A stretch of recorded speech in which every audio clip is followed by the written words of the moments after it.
Every morning before sunrise, the fires begin. On the banks of the Bagmati River in Kathmandu, the cremation platforms known as the ghats receive the dead. Families bring their loved ones here to be returned to the river and to the sacred cycle of existence. The smoke rises with the dawn, the priests chant, the river flows, and above it all, the golden rooftop of Pashupatinath temple catches the first light of day. This has happened every single morning for over 2,000 years.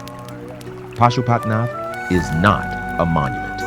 It is the most continuously active sacred site in the Himalayan world, a living temple where birth, death, prayer, and fire have been inseparable for 2 millennia, and it is Nepal's greatest gift to the world.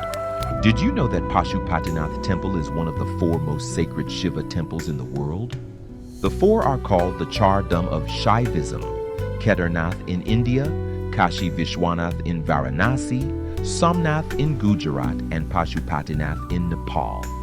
Of these 4, Pashupatinath is the only one located outside India, making Nepal the sole custodian of one of Hinduism's 4 most sacred sites. Nepal holds 1/4 of the holiest ground in all of Hinduism. The origin of Pashupatinath begins not with history, but with legend.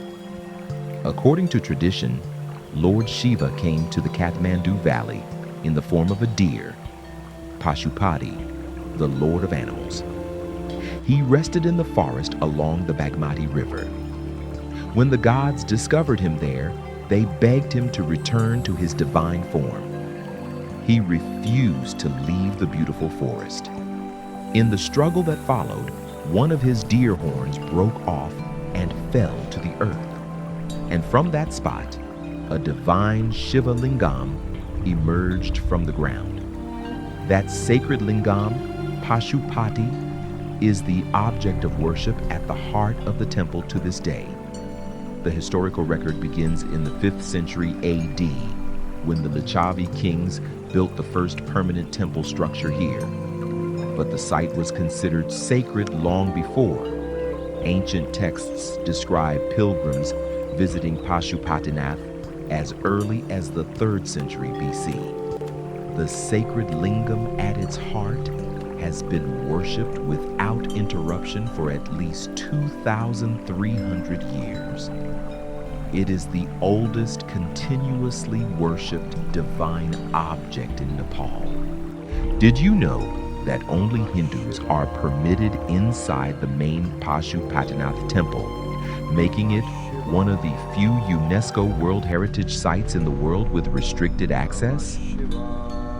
Non-Hindus, including tourists, can view the temple from the eastern bank of the Bagmati River, but cannot enter. This restriction has been in place for centuries.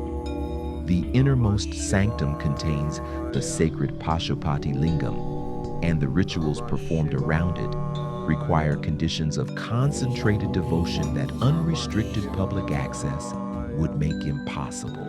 The main Pashupatinath temple is a masterpiece of Nepali pagoda architecture. Its 2-tiered roof is covered in pure gold. Its doors are of solid silver. Non-Hindus are not permitted inside, but from the eastern bank of the Bagmati River, the temple can be seen in its full magnificence.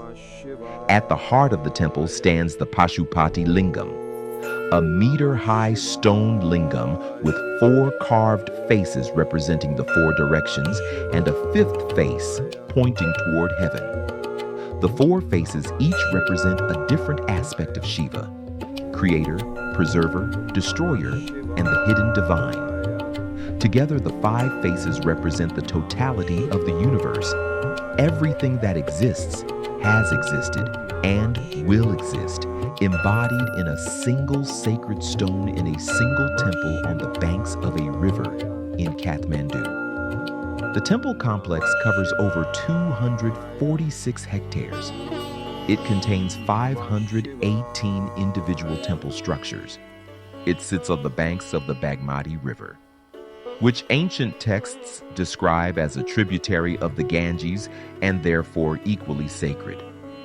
To die at Pashupatinath and be cremated on its ghats is considered by devout Hindus to be one of the most blessed deaths possible.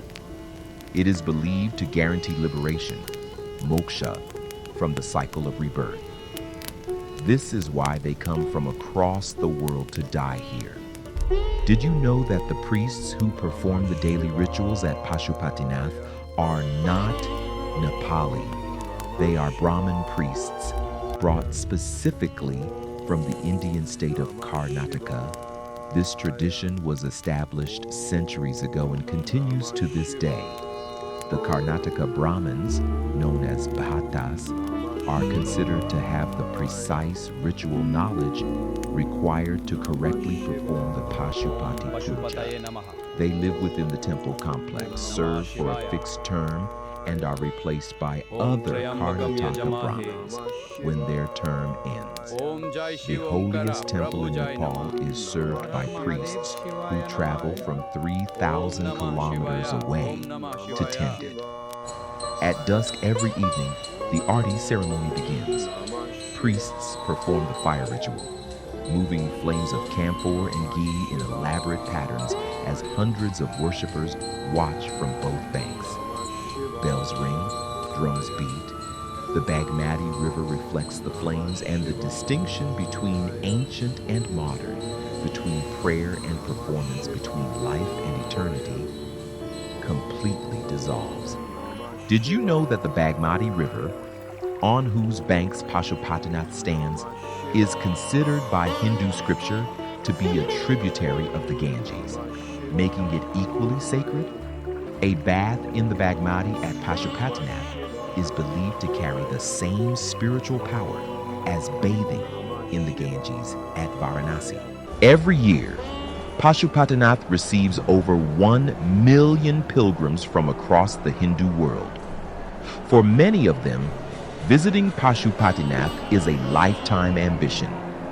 During Maha Shivaratri, the great night of Shiva, over 400,000 pilgrims descend on Pashupatinath in a single day and night. Sadhus from across the subcontinent arrive. Fires burn through the darkness. The chanting never stops. In 1979, UNESCO designated the Pashupatinath temple area as a World Heritage Site, not for its architecture alone, but for what it represents. A living, continuously functioning sacred tradition that has endured without interruption for over 2,000 years. In 2015, the earthquake that killed nearly 9,000 people damaged many structures within the Pashupatinath complex, but the main temple, the sacred lingam, remained untouched. Pilgrims returned within days. The arti ceremony did not stop even once. 2,000 years, invasions, earthquakes, empires, and the fires on the ghats of Pashupatinath have never gone out. Did you know that during Maha Shivaratri, the great night of Shiva at Pashupatinath, the government of Nepal officially permits the ritual use of cannabis as part of the religious observance? Sadhus and devotees smoke cannabis as a traditional part of Shiva worship that has been practiced at this site for centuries. On Maha Shivaratri night, over 400,000 people gather at Pashupatinath, making it one of the largest single-night religious gatherings anywhere on earth. How does a place carry this much meaning for this many people across this much time? Pashupatinath was never built for one generation. It was never built for one people. It was built stone by stone, prayer by prayer, fire by fire, for the infinite, for everyone who has ever stood on the edge of their own mortality and needed to believe that something continues. It is not the architecture. It is not the gold. It is the knowledge that you are standing in a place where every generation before you has also stood, where every fear of death, every prayer for continuation, every act of love for those who have gone has been witnessed. This is Pashupatinath. This is Nepal. And this is why the world comes here. Subscribe for a new chapter every Thursday.